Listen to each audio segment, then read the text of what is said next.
দর্শক, আপনারা তো ভিডিওতে দেখলেন যে অপু বিশ্বাস বন্যা কবলিত মানুষদের জন্য টাকা দান করেছে।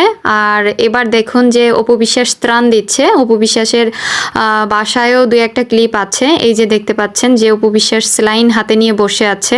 তো অপু বিশ্বাস কিন্তু যেমন টাকা দিয়েছে ত্রাণের জন্য, তেমনি আবার ত্রাণও দিচ্ছে। মানে বোঝা যাচ্ছে যতটা যে অপু বিশ্বাস আসলে এবার বন্যা কবলিত মানুষদের জন্য কিছু একটা করেছে। এদিকে সাথে আছে তার ড্রাইভার আবু সাইদ।